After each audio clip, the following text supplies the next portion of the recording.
Welcome back to the channel, folks. The resurrection, Luke chapter 24. On this day of the week, very early in the morning, the women took the spices they had prepared and went to the tomb. They found the stone rolled away from the tomb, but when they entered, they did not find the body of the Lord Jesus. While they were wondering about this, suddenly two men in clothes that gleamed like lightning stood beside them. In their fright, the women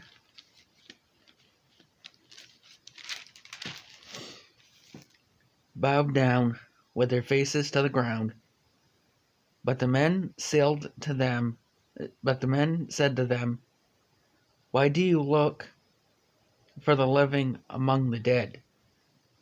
He is not here. He has risen. Remember how we told you while he was still with you in Galilee, the Son of Man must be delivered into the hands of sinful men, be crucified, and on the third day be raised again."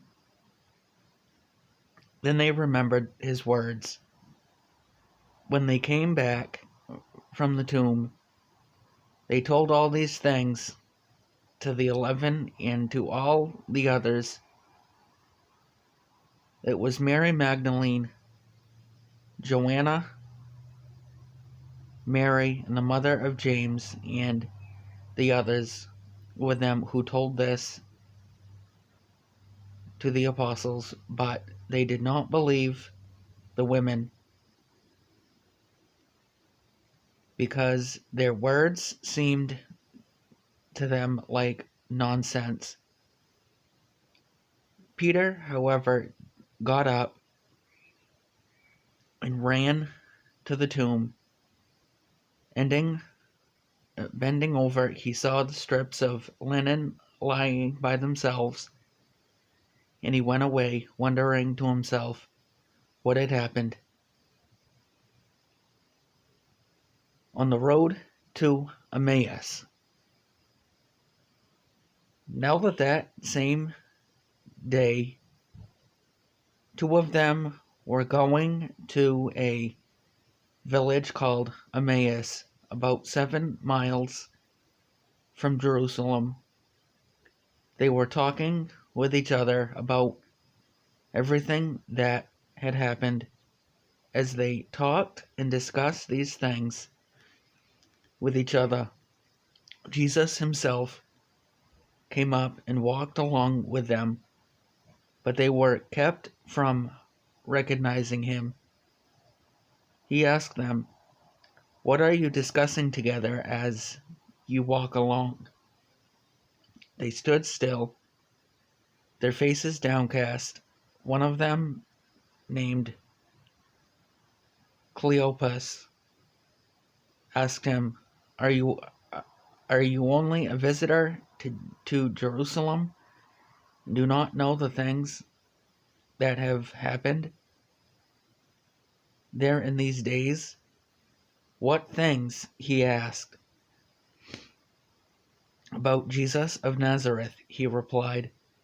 "He was a prophet, powerful in word and deed before God and all the people. The chief priests and our rulers handed him over to be sentenced to death, and they crucified him.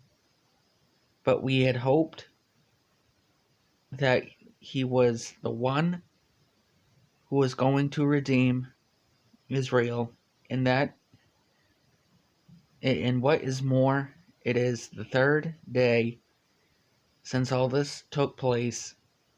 In addition, some of our women amazed us. They went to the tomb early this morning, but didn't find his body. They came and told us that they had seen a vision of angels who said he was alive.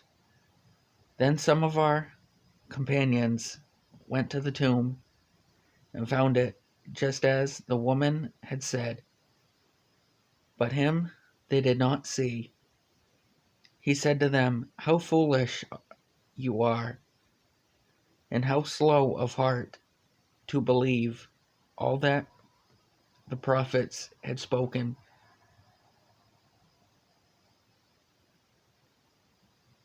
Did not the Christ have to suffer these things and then enter his glory?" And beginning with Moses and all the prophets, he explained to them what was said in all the scriptures concerning himself. As they approached the village to which they were going, Jesus acted as if he were going further, but they urged him strongly, "Stay with us, for it is nearly evening. The day is almost over." So he went in to stay with them.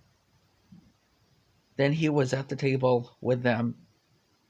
He took bread, gave thanks, broke it, and began to give it to them.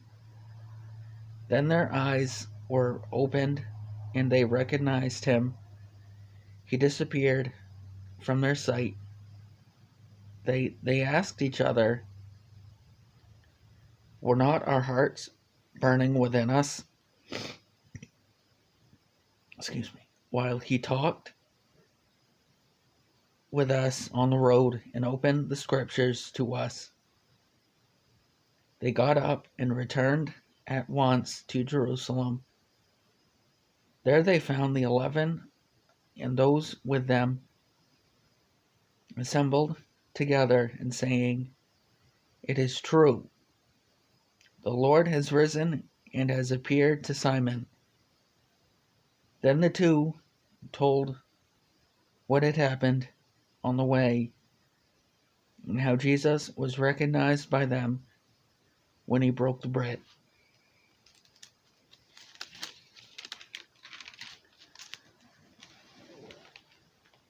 Thank you for watching, folks. Please like, comment, and subscribe, and we'll see you on the next one. Thank you for watching.